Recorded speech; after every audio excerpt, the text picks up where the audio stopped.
Саламатсыздарбы, урматтуу телекөрүүчүлөр, сиздердин назарыңыздарда бүгүнкү маселе көрсөтүсү.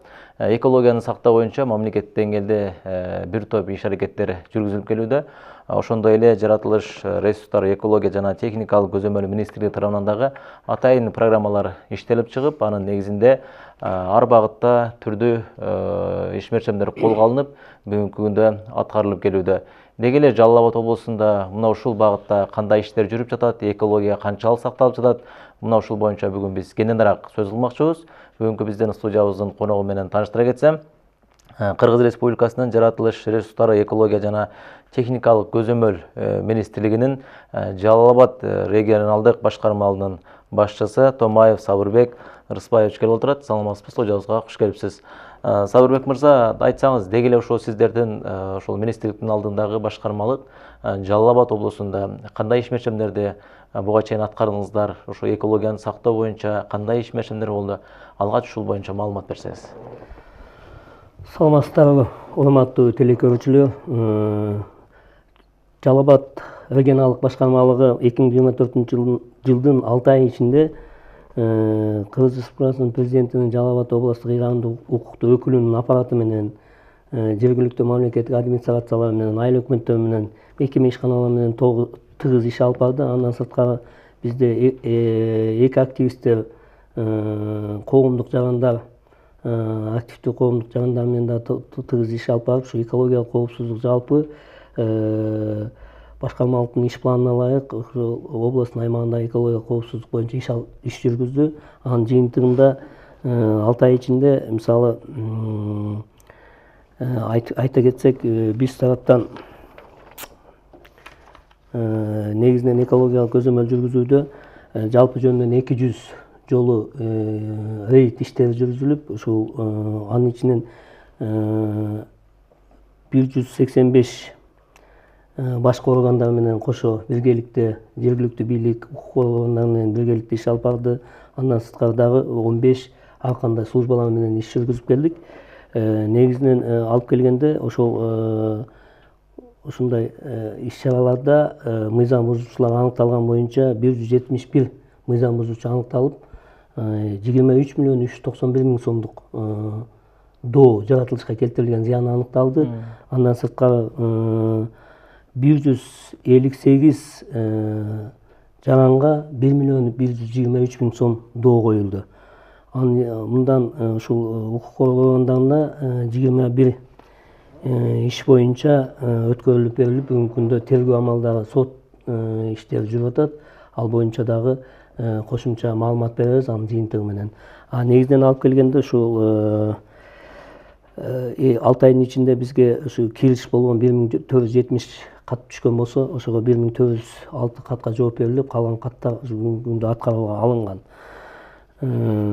Ошондой эле Facebook, Instagram жана башка баракчаларга, телевиденияга, массалык маалымат каражаттарына бүт маалыматтарды берип келебиз. Өзүңүздөргө белгилүү болгондой, бизде бүгүнкү күндө акыркы 2022 жылы 31 январда номер 17 жарлыктын негизинде жашыл мурас алкагында иш жүрүп атат. Мисалы, буга чейин 52% болгон болсо, мисалы, 2024 жылга мындай айтканда 1 миллион 242 миң көчөт эгилди. Ошол баардык Жалал Абад облусу боюнча. Ошол көчөттөрдү мынакей күз айында, сентябрь айларында биз тараптан ушул экологиялык мониторинг жүргүзүү, алардын өсүүсү, алардын жанагы асыроо иштери кандай жүргүзүлгөнү боюнча сентябрь айына пландаштырылган. Ошол боюнча буюрса, биз ошол сентябрь айында ошол боюнча мониторинг жүргүзүп, тиешелүү органдарга, тиешелүү жактарга маалыматты толук беребиз. Ошол эле учурда мен ойлойм, массалык маалымат каражаттарынан дагы ушул маалыматты толугураак, кененирээк беребиз деп. Жогоруда айтып өттүңүз да, 23 миллион ошо доо боюнча баягы салынды депчи. Негизи булардын азыр канчалык деңгээлде ошо мамлекетке ошолордун акчалары чегерилди? Анан ошол эле учурда көбүрөөк кайсыл багыттар боюнча ошол экология бузулуп жатат?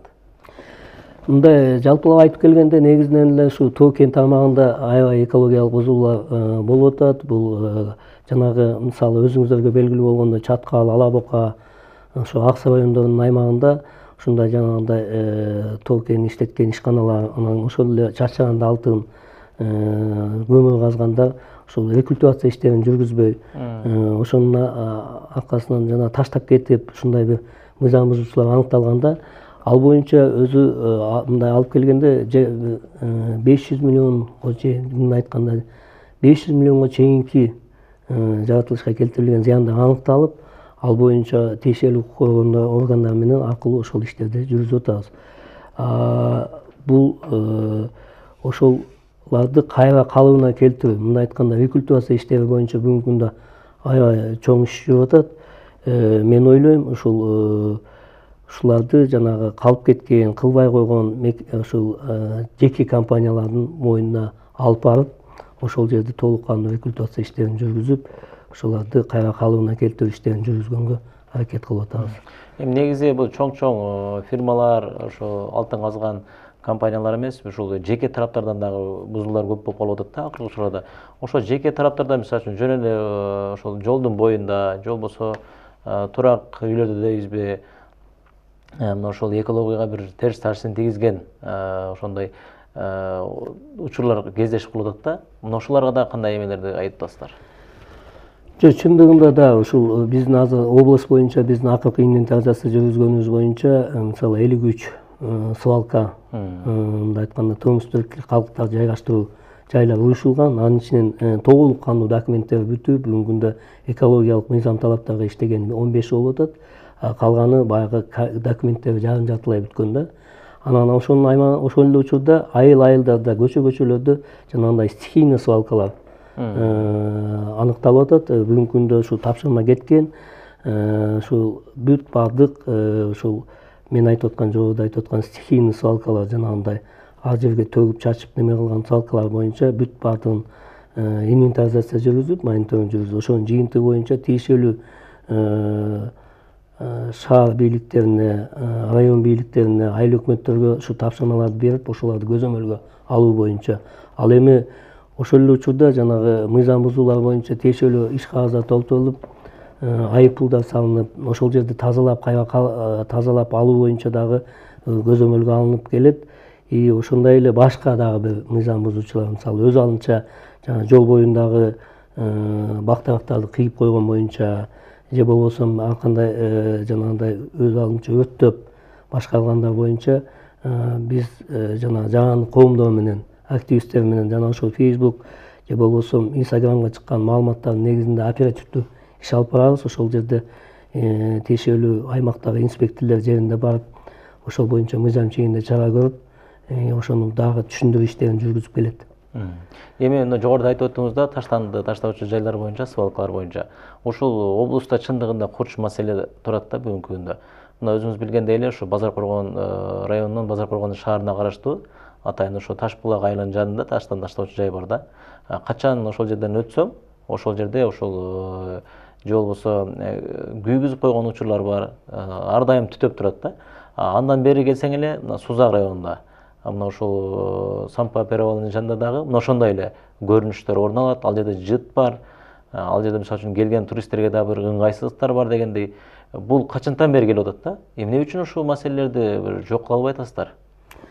Негизи бул свалкалар боюнча ошол именно ошол Базар Коргон боюнча ошол убагында тиешелүү чараларды көргөнбүз. Биз административдик айыптарды салып, ошол жердеги свалканы бүгүнкү күндө жабылып, рекультивация иштери жүргүзүлсүн деген шаар бийлигине тапшырма коюлган. Бирок ушул күнгө чейин ошол иштер толук ишке ашпай атканы ал областтык жыйындарда дагы айтылып атат. Ошол эле учурда Сузактагы жанагы перевалга чыга бергендеги свалка боюнча бир эмес бир канча жолу айыппулдар салынды. Райондук мамлекеттик администрация акимине атайын кат жолдонду. Ушул боюнча тиешелүү чараларды көрүү боюнча областтык бийлик өкүлдөрү дагы ушул боюнча ушул маселени көтөрүп, ушул жабылуусу боюнча, ал жер рекультивация болушу боюнча, негизинен ал жер мыйзамсыз, биз тараптан эч кандай уруксат кагаздар берилген эмес. Мындай айтканда, ошол Сузак айыл өкмөтү өз убагында ошо өз алдынча ошол жерди свалка катары уюштурган. Ал боюнча ошо биз тараптан мыйзам чегинде айыппулдар салынган. Эми айыппул салынганда 23 000 сом ушул юридикалык жакка салынат. Ошо айыптарды салганбыз айыл өкмөткө, алар төлөгөн. Ошол эле учурда ошол свалкаларды жабуу боюнча иш аракеттер бүгүнкү күндө да жүрүп атат. Чындыгында бул сиз айткан маселелерди биз толук кандуу аягына чыгарганга чейин көзөмөлгө алабыз. Эми туура эми жогоруда айткандай айып пулу мисалы үчүн аз экен да 23 000 сомду төлөп коюп ар кандай нерселер болуп атат да. Эми бул экология бул көп нерсеге таасир этет да, бүгүнкү күндө ошо адамдын ден соолугуна, жаратылышка, кыскасы баардыгына. Эми сөзсүз түрдө муну эске алыш керек го дейм. Мисалы үчүн эми ошол эле учурда ошол бак дарактарды кыйуу боюнча да жогоруда айтып өттүңүз да. Негизи көпчүлүк жарандар мисалы үчүн ошол жол боюндагы бул даракты бак дарактар мага тиешеби, мен кырксам боло берет деген учурлар кездешип калат да. Ошонун бир жол жоболорун да айта кетсеңиз, кайсыл учурда кесе алат, кандай болгондо? Негизинен ошол сиз туура маселени көтөрдүңүз да, ошол эл көп калың эл бул маселени түшүнбөй көп учурда жана өз алдынча кыйып алышып, чоң айып пулдарга жыгылып атышат. Өзү бүт ошо айыл өкмөтүнүн аймагындагы жол боюндагы, суу боюндагы, темир жол жана башка каналдын боюндагы бак дарактарды бул мамлекеттик жерде өскөндүктөн бул ошо өкмөттүн 97-өкмөттүн токтому бар, ошонун 13-пунктунда көрсөтүлгөн. Жергиликтүү өз алдынча башкаруу бийлик органдары же болбосо жергиликтүү мамлекеттик администрация тарабынан ошону кыйуу, багуу, коргоо иштери каралган. Эгерде ошол кыйуу учуруна туура келетирен болсо, анда ошо айыл өкмөтү тарабынан чечим кабыл алынып, же болбосо администрация тарабынан чечим кабыл алынып, экология менен макулдашылып, анан кыйылыш керек да. Кээ бир учурда жана биз өзүбүз эккенбиз же болбосо биз буну караганбыз деген ой менен кыйып алышып, анан ошол бак дарактарды кыйып коюп атышат да. Кайсы учурда кыйылат? Эгерде ал куурап калган болсо, же болбосо авариялык кооптуу абал жараткан болсо, анан кийин атайын долбоордук жана жол кеңейтүү же башка иштер каралган болсо, ошол учурда сөзсүз түрдө тиешелүү органдардан макулдашуулардан өтүп, анан кийин кыйуу иштери жүргүзүлүш керек. Андай мисалы макулдашуулар болбогон болсо, ал мыйзамсыз болуп эсептелет да, ошо боюнча айып пулга жыгылып калат. Өзүбүздүн эле айыл өкмөттөр тарабынан дагы жанагы макулдашылбай же болбосо өз алдынча чечим чыгарып койгон учурлар болгондо биз ошо айып пулдарды салып атабыз. Негизи аларга канча айып пул салынат эгерде ошондой өз билемдик менен кыйып салышса, жеке тараптар? Эми азыр бүгүнкү күндө айып пулдан сырткары жана жаратылышка келтирилген зыян, мындай айтканда даракты кыйганда ошол өкмөттүн 24-токтому бар, ошондо ошо дарактын диаметрине жараша айып пул салынат. Мисалы, орто эсеп менен алганда бир 20-25 сантиметрлик дарактар жанагындай диаметрине ошо коюлат дагы, ошо менен жана эсептелип, анан кийин айып пул өндүрүлөт да. Мисалы 7 000, 8 000, 12 000 ушундай тегеректе жанагы суммалар чыгат. Көпчүлүк учурда жанагы диаметрине жараша болот ал. Анан өзгөчө баалуу бак дарактарыбыз бар. Бул жанагы жаңак, анан арчанын 3 түрү бар. Булар боюнча мыйзам мораторий киргизилген. 2007-жылы мыйзам кабыл алынган. Ошо мыйзам 2030-жылга чейин узартылган. Булар боюнча өзүнчө 652-токтомдун негизинде иш алып барылат. Алар дагы жана кыйылатыран болсо, атайын өкмөттүн токтому менен бекитилген иш мерчемдерге ылайык иш жүргүзүлөт.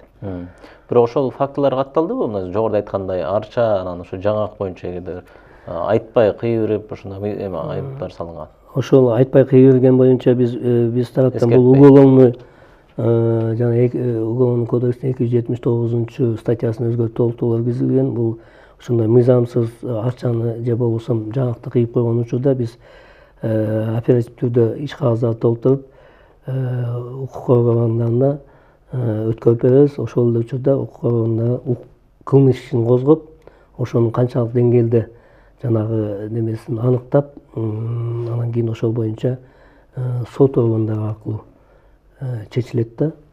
Бул 2024-жылдын 6 ай ичинде бул боюнча мындай элдин толук маалыматы бар болгондуктан бул боюнча андай факты катталган жок.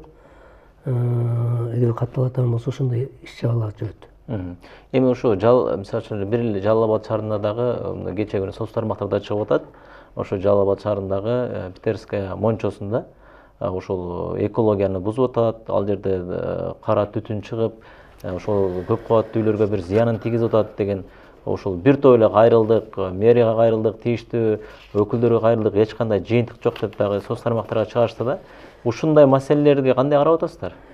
Негизи бул атмосфералык абаны коргоо боюнча мына 2 айрыкча акыркы жылдары аябай көңүл бурулуп атат. Чындыгында биздин бир эле Бишкекте эмес, азыр Жалал Абад, Ош шаарларында, жалпы эле мындай райондун чоң райондун центрлеринде ушул жанагы ушул ыш маселеси көтөрүлүп атат, смог маселеси көтөрүлүп атат. Ошо боюнча биз тараптан бир топ алгылыктуу иштер жүргүзүлүп келет. Бул боюнча ыйгарымдуу өкүлдүн атайын ыш боюнча иш-чарасы чыгып, райондук, шаардык бийлик өкүлдөрүнө милдеттүү түрдө аткаруу жактары берилген. Ошол эле учурда бул иш-чарада биздин дагы көзөмөл иретинде иш алып барабыз боюнча тапшырмалар коюлган. Ошол эле баардык ушул бир эле Питерский эмес, ушул баардык ушул түтүн чыгарган немелерде чаң газ тазалоочу орнотмалар коюлуш керек. Бүгүнкү күндө ошол боюнча инвентаризация жүргүзүп 40 чаң газ тазалоочу орнотмалар коюлгандыгы бизге катталды. Ал эми калган ошондой жабдыктары жоктор боюнча эскертүү каттарды кыска мөөнөттө бергенбиз. Ошоларды коюу, орнотуу, ошоларды келип бизден каттоодон өткөрүү боюнча иш жүрүп атат. Көпчүлүк учурда азыр бизге ушул алыскы район шаарлардан дагы кайрылышып, ушуну каяктан алып коебуз деген, кандай талапта болуш керек деген өзүнүн баягы сунушубузду сурап атат. Ошол мынау жанагындай кылып иштеп аткан банялар жана башка мекеме ишканалардан чыгып аткан кара түтүн боюнча эскертүү каттарды берип, ошоларды коюу боюнча дагы иш алып баратабыз да. Анан эми буларды баягы толук кандуу текшерип жүргүзүү, өзүңүз билесиз, мораторий кабыл алынган. Ошо мораторийга байланыштуу биз жанагы плановый текшерүүлөрдү булар боюнча жүргүзүлбөй келет. Бирок эскертүү каттарды толук баарына жеткирип, түшүндүрүү иштерин жүргүзүп, буларды коюу экен. Анан эгерде коюлбай турган болсо жыл ичинде ишкананы жабуу маселесин койгонбуз. Эгерде сиз ошол орнотмалар жок иштесеңиз, ишканаңыз жабылат депчи. Эми чындыгында президент тарабынан ишкерлерге бир колдоо иретинде мораторий киргизилди да. Эми бул баягы ишкерлерди баягы ар дайым эле барып ошо текшерүүлөр алардын ишине тоскоолдук жаралбасын депчи.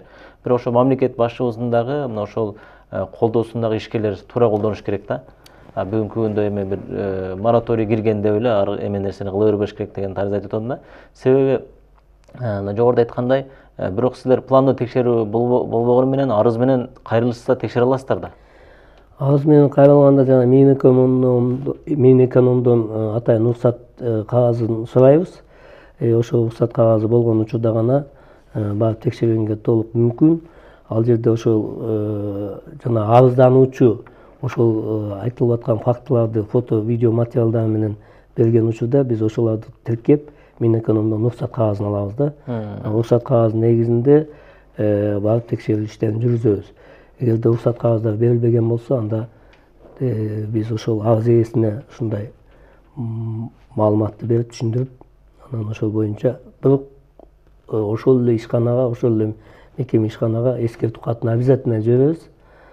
Текшербеген учурда дагы сизде ушундай арыз каттар болуп атат. Ошондуктан сиз могу маселелер боюнча тез аранын ичинде иш жүргүзүп, ошолорду жоюңуз деген маселени коебуз да. Эми сөзсүз түрдө мен ойлойм, бул экологияны биз сактоо үчүн көбүнчө ушу биз майда барат ошо эмелерге көңүл бурбай атабыз да. Негизги ошонун баардык маселе ошондон келип чыгып атат да. Мынакей дагы бир нерсе айта турган болсок, ошол шаардын аймагында эле, эми бул бир эле Жалал Абад эмес, баардык шаар аймактарында атайын таштан ташуучу урналардын ичинде дагы ошол жерде аларды ошол өрттөп аткан учурлар бар да. Ошол нерсе дагы экологияны бузат да. Да, экологияны бул ошо атайын ошо өрттөп башкарылганда бул баардыгын экологияны бузат чындыгында. Атмосфералык абага зыяндуу, аябай зыяндуу заттарды чыгарат. Бул боюнча чындыгында ошо биздин элдин экологиялык маданиятын өстүрүшүбүз керек. Жанагы тазалап, жанагы чара көргөн бул мен ойлойм бул баягы экинчи маселе. Эң негизгиси эле ушул биздин коомчулук жалпы эле элибиз ушу экологиялык маданиятты үйрөнсөк, экологиялык маданиятыбыз өссө, ошол баягы булгап, бузуп же болбосо баягы өрттөп деген маселелерди түшүнүшсө, ушул маселелер боюнча ошондо гана бизде баягы толук кандуу баягы иш аткарылган болот эле да. Анан ушул жергиликтүү бийлик органдары айрыкча ошол мекеме ишканаларынын жетекчилери ушул именно ушул направлениялар боюнча өзүнүн мекемесинде иштеген, өзүнүн жанагы айыл өкмөттөр тарабынан элге жанагындай сельский сходдорду өткөргөндө ушул экологиялык маселе боюнча дагы айтып кетсе, ошондо мен ойлойт элем акырындап ушул маселелердин баардыгынан кутулат элек депчи. Эми жогоруда айтып өттүңүз да, ушул биз баягы экологияны сактоо боюнча дагы атайын ушул мамлекет башчысынын атайын ушул жашыл мурас долбоору ишке ашкан. Анын негизинде дагы бир топ ушу көчөттөр отургузулду. Анан жогоруда айткандай эле ушу 1 миллиондой отургузулуп атабыз. Негизи эле алардын бүгүнкү күндө канчалык деңгээлде көктөп жатат, аларды кандай карап атасыздар, көзөмөл кандай жүргүзүлүп атат? Бизде көбүнчө ошо отургузулат, бирок кийин кургап калган учурлар көп кездешип атат да. Негизи эле быйылкы жылы кандай болду ушул? Эми бул чындыгында эле жанагы 3 айлык налкагында ага чейин деле ушу бүт эгип тигип келгенбиз. Анан чындыгында көчөттөрүбүздүн баарын кароосуз калып башка болуп анан өспөй калган моменттер болгон. А бул жашыл мурастын алкагында буга бул бүт жанагы иш кагаздарыбыз, баардык пландарыбыз түзүлүп, ошонун негизинде ар бир көчөт учетко алынып, ошонун өсүүсү боюнча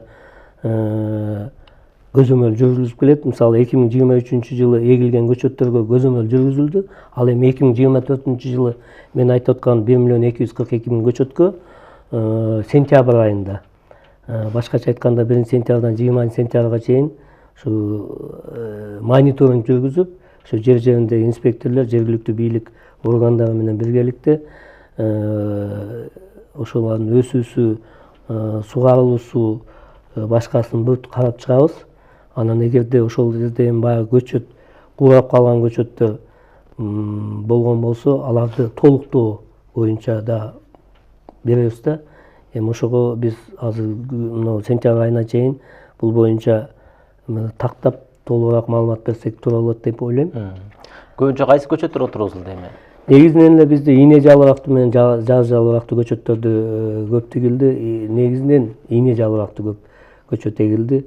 Анан жаз жалбыракка дагы көңүл буруп атабыз. Биз ошол эле сунушубузду айтып келебиз. Мынакей ошо жыл башында атайын бир иш чараны иштеп чыгып, ошо көчөттү кандай кылып эгиш керек, кандай кылып асыраш керек, кайсы көчөт кандай эгилиш керек, канча сантиметрге чейин жанагы тереңдикке эгилиш керек деген бир атайын наглядный немелерди жасап, ушул райондук масштабта, шаардык масштабта биз ошону өткөрдүк. Бийлик өкүлдөрүнүн кошулуу немеси менен непосредственно ошол көчөт эккен мекеме ишканалары менен чогуу жүргүздүк. Мисалы, Жалал Абад шаарында өткөзгөндө биздин Жалал Абад шаарыбыздын мэри Эрнис Абжалилович өзү катышып, ошол жерде өзү дагы баягы суроолорду берип, мындай жакшы ушулга көңүл болду да. Көпчүлүк айыл өкмөттөр, көпчүлүк жанагы акимдер дагы ушул боюнча баягы кызыгуу, анан кийин ушуну боюнча бир көңүл буруп жакшы иш алып барышты. Эми бул экологияны сактоодо качан гана ошо экологияны бузуп же болбосо айыппул салгандан караганда ушул анын алдын алуу оңоюраак деп коет да, баардык нерсени эле. Негизи эле ушул алдын алуу боюнча дагы силер ушул жыл башында кандай план койдуңуздар, кандай программалар иштеп чыктыңыздар? Анан негизги ушул район аймактарда ушул маселе курчураак да, ошо район аймактарга дагы кандай бир багыттарды көргөздүңүздөр? Негизинен алып келгенде чындыгында баягы биздин жер жериндеги район аймагында инспекторлорду мурда өзүнчө бир башка мамлекеттик мекеме ишканаларынын кеңселеринде отурган болсо, биз өзү ар бир район шаарыбызда бирден экиден гана инспектор иштейт да. Көпчүлүк учурда бирден инспектор иштейт. Ошоларды биз айттык, ушул райондук мамлекеттик администрациялардын имаратында кеңсесинде отурасыңар. Ошол жерден бир кабинет алып бердик. Ошол жерде отуруп, аппараттык жыйындарга катышып, ошол жердеги экологиялык маселелерди көтөрүп, ошол эле райондук акимдер менен биргеликте ошону мындай айтканда райондо болуп аткан экологиялык көйгөйлөрдү чечүү боюнча как адис катары, как ошону билген киши катары анын чечүү жолдорун көрсөтүп, көргөзүп, анан ошол эле айыл өкмөттөрдө, мекеме ишканаларынын жетекчилеринен ушул экологиялык талаптарды коюу боюнча. Андан сырткары ушу райондук маанидеги экологиялык маселелер боюнча иш планды түзүп, ал иш планын келип биз менен макулдашып бекитилди. Ошо ар бир ошол райондо иш планга ылайык айыл өкмөттөргө ошол иш план негизинде тапшырмалар жеткирилип, ал жерде айыл өкмөттөр да өздөрүнүн иш чараларын иштеп чыгышып, анан ошол боюнча иш алып баруу боюнча иш алып барып атабыз да. Анан ошо түшүндүрүү иштеринде негизинен эле биз жанагы өзүбүздүн соц сайтыбыз бар, ал жактан анан кийин ушу көбүнчө биздин жанагындай көпчүлүк жерде болгон жыйындарда ушул боюнча, ушул багытта экологиялык пропаганда, агитация иштерин, мисалы быйыл эле айтсак, көпчүлүк мектептерде, көпчүлүк жогорку окуу жайларда ушундай ачык сабактарды өткөздүк, конкурстарды өткөздүк. Мен баса белгилеп кетет элем, ушул Кара Көл шаарында ушул мектеп окуучулардын ошол жердеги корононун аябай ушуга кызыгуусу болуп, ушул жакта көбүрөөк өткөздүк. Ошол эле нерселерди башка район аймагында дагы ушундай иш чараларды өткөзүү боюнча, мындай айтканда, балдарды, мектеп окуучулардын, жогорку окууда окуган биздин болочок келечек муундарыбызды ушу экологияга аяр мамиле жасоого, экологияны ушундай түшүндүрүү иштерин аябай алып бардык да. Рахмат сизге, алтын убактыңызды бөлүп, ошо бүгүнкү күндөгү экология боюнча аткарылып жаткан иштер, ошондой эле мынакей жогоруда дагы айтып өттүңүз, сөзсүз түрдө ушул экологияны кантип сакташыбыз керек, атайын ушу экологияны сактоо боюнча отургузулган көчөттөр боюнча айтып өттүңүз. Ар дайым ушул ишиңиздерде ийгиликтер боло берсин. Урматтуу телекөрүүчүлөр, биз бүгүн экологиялык багыт боюнча сөз кылдык. Ар дайым жерибизде тынчтык, элибизде биримдик болсун. Көрсөтүүнү алып барган мен Ильяс Турдубайұлы болдум. Кийинки көрсөтүүдө амандашканча саламатта калыңыздар.